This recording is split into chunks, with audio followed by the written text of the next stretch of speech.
मित्रों, कर्क राशि की बात करें तो जनवरी 2025 का महीना आपके लिए कोई बहुत खास नहीं रहने वाला है। ये मतलब चुनौतियों से भरा ही कह सकते हैं। अभी भी आपके ऊपर शनि की ढैया चल रही है और यहाँ शुक्र भी आपके चतुर्थेश और लाभेश होकर बैठे हुए हैं 28 जनवरी तक। 28 जनवरी को भाग्य स्थान में जाएंगे, उच्च राशि में, वहां राहु के साथ युति करेंगे।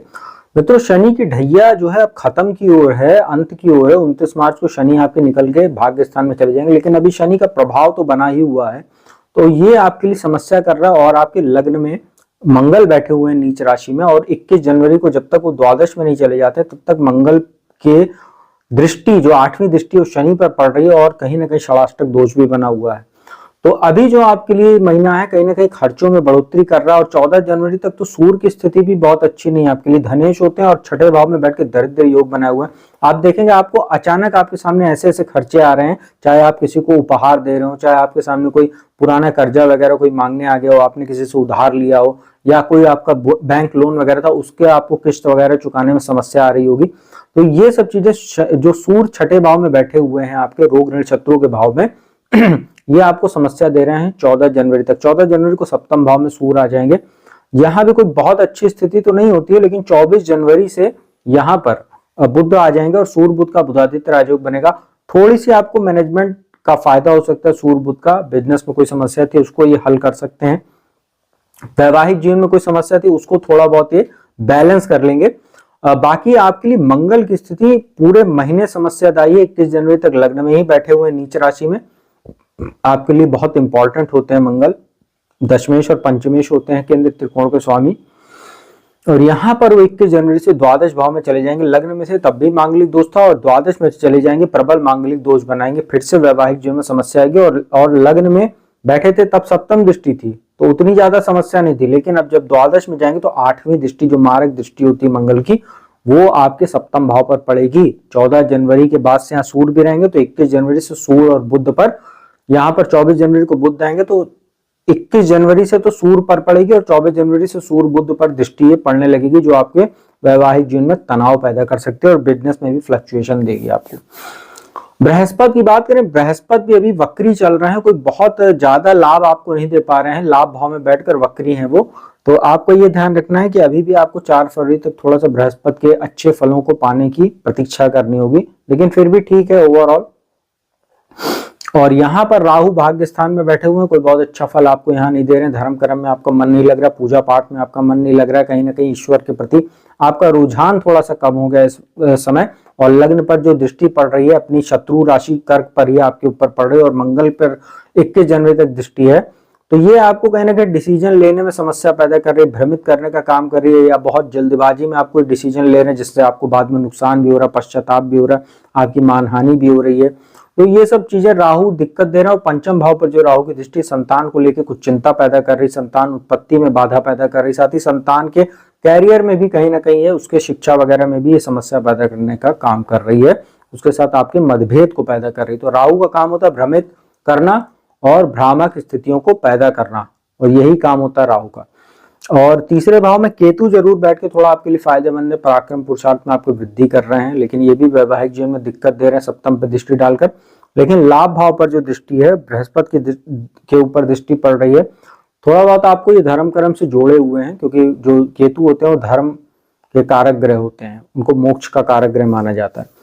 और मित्रों, शनि की बात करें, शनि आपके लिए लगातार चुनौती बनाए हुए हैं, कार्यस्थल पर आपके लिए समस्या पैदा किए हुए हैं। जब तक ये 29 मार्च को नहीं निकल जाते हैं भाग्य स्थान में, नीच दृष्टि जो उनकी कर्म स्थान पर पड़ रही है आपके दशम भाव पर मेष राशि पर, लगातार आपको काम में दिक्कत पैदा कर रहे हैं, कार्यस्थल पर आपको चिंताएं बढ़ा रहे हैं, या आपके मन मुताबिक फैसले नहीं हो पा रहे हैं वहां पर, या आपने कोई मनचाहा स्थानांतरण वगैरह सोचा था उसमें दिक्कत पैदा कर रहे हैं, या उच्च अधिकारियों और जो सहयोगी आपके हैं सहकर्मी उनके साथ कुछ मन मुटाव है, लगातार दिक्कत ये दे रहे हैं आपको। और शनि की भी जो अष्टम भाव में बैठकर 10वीं दृष्टि पंचम भाव पर है, और राहु की 9वीं दृष्टि है, संतान को लेकर अभी बहुत चिंता आपको दिख रही है मानसिक तौर पर। और उसको जिन लोगों का संतान उत्पत्ति का समय चल रहा है उनके भी कुछ कॉम्प्लिकेशन वगैरह देखने को मिल रहे हैं।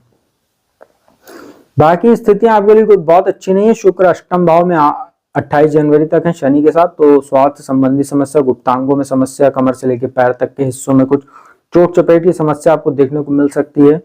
इसका आप ध्यान रखिएगा। माता के स्वास्थ्य को भी शुक्र प्रभावित कर सकता है अष्टम में बैठ के। तो ये सब स्थितियां ठीक नहीं है। हाँ, शुक्र अष्टम में बैठे एक चीज अच्छा, आपको अचानक धन लाभ हो सकता है। अब वो धन लाभ कहाँ से होगा, चाहे वो शेयर मार्केट से हो सकता है, चाहे कहीं आपने पहले से इन्वेस्ट करके रखा हो, जैसे कोई फिक्स डिपॉजिट वगैरह करा के रखा हो सकता हो, वो मैच्योर हो जाए इस समय, उसका आपको फायदा हो सकता है। पैतृक संपत्ति जुड़ा कोई मामला था, वाद विवाद के बाद हो सकता हो मामला हल हो जाए। इन सब तरीकों से आपको अचानक धन लाभ शुक्र अष्टम भाव में करा सकते हैं, ये जरूर है। बाकी महीनों इस जनवरी 2025 को कोई बहुत ज्यादा अपेक्षा मत पालिएगा, नहीं तो बहुत निराश होंगे आप, इतना मैं बता दे रहा हूँ। भगवान शिव की पूरे महीने पूजा उपासना करते रहिए, शिवलिंग का जलाभिषेक कीजिए, साथ ही हनुमान जी की पूजा उपासना कीजिए, क्योंकि लग्नेश जो मंगल, माफ कीजिएगा, लगन में ही मंगल नीच राशि में 21 जनवरी तक बैठे, इसके बाद द्वादश में चले जाएंगे 3 अप्रैल तक।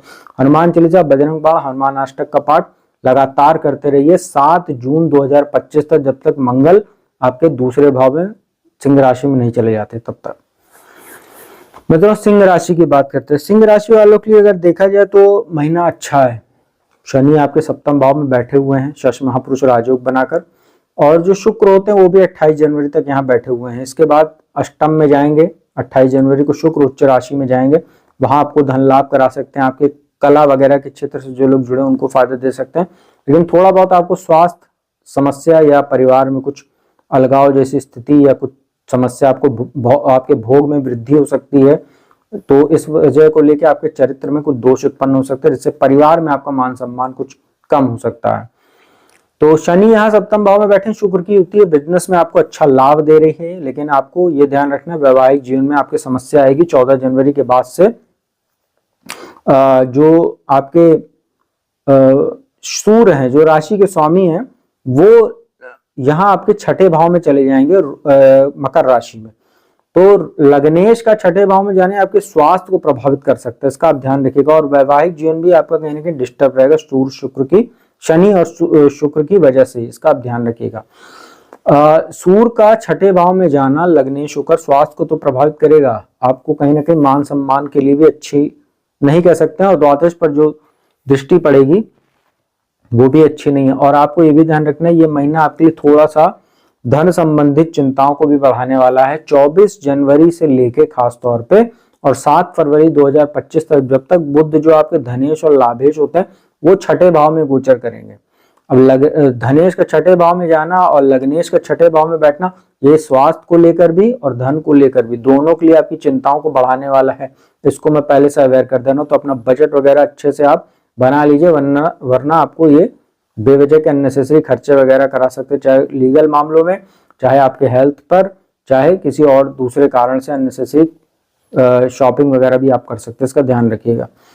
राहु की बात करते हैं, राहु आपके लिए थोड़ी दिक्कत पैदा कर रहे हैं। अष्टम भाव में राहु बैठे हुए हैं, अचानक आपको कुछ ऐसे अज्ञात भय की समस्या या कुछ भ्रम की स्थिति, या आप कभी कुछ बोलना चाह रहे हैं और बोल कुछ जाते हैं जिसकी वजह से आपका काम बनते बनते रह जा रहा है, तो राहु ये भ्रामक स्थिति पैदा करते हैं, इसका आप ध्यान रखिएगा। और आपको एक और बात बता देते हैं, वीडियो वगैरह में आपने देखा तो होगा, पता भी होगा अगर आप जानकारी रखते होंगे, तो शनि की ढैया आपको 29 मार्च से लगने वाली है, और बहुत ज्यादा समस्या ये शनि की ढैया आपको देगी, क्योंकि जो शनि है वो अष्टम भाव में गोचर करेंगे 29 मार्च से, और उनका प्रभाव धीरे धीरे दिख भी रहा होगा आपको। अब आप देखेंगे आपके कामों में कुछ अड़चन आने लगेगी, आपको कमर से लेकर पैर तक के हिस्सों में दिक्कत आने लगेगी।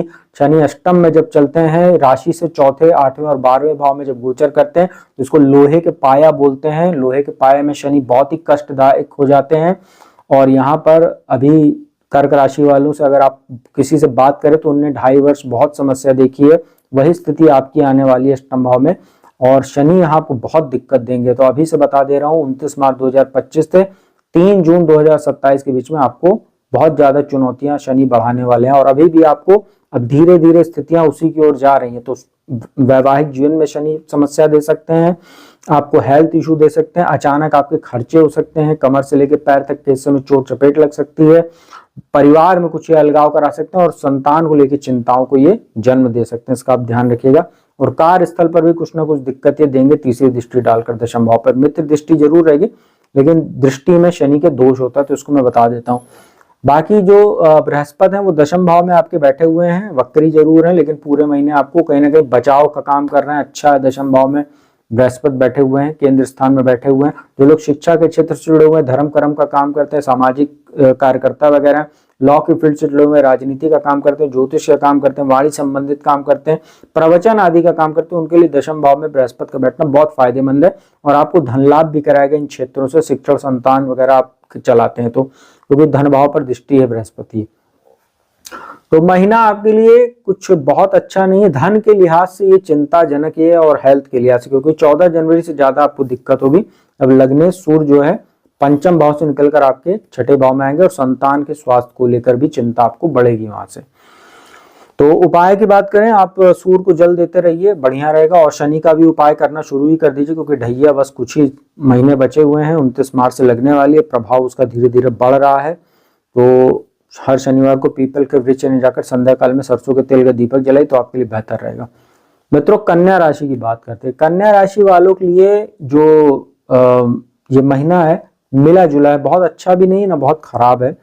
बृहस्पति आपके भाग्य स्थान में बैठे वक्री हैं, अभी थोड़ा बहुत आपको समस्या दे रहे हैं, हेल्थ इशू, पेट में समस्या की या लीवर संबंधित कोई समस्या आपको दे रहे होंगे, आपको इसका एहसास हो रहा होगा। और 4 फरवरी को मार्गी हो जाएंगे, भाग्य स्थान में फिर से आपके लिए बहुत अच्छी स्थिति बना देंगे। तो थोड़ा सा 4 फरवरी तक बृहस्पति को लेकर भी आपको थोड़ा सा दिक्कत दे रहे हैं, वक्री हैं, इसलिए वजह से।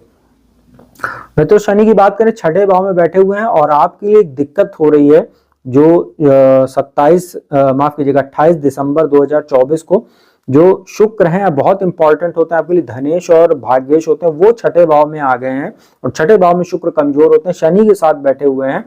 तो आपको पूरे महीने खासतौर पे 28 जनवरी तक आपको कुछ ना कुछ धन संबंधित चिंता लगी रहेगी, अननेसेसरी खर्चे हो सकते हैं या धन को लेके आपके पास संचित धन की कमी होगी।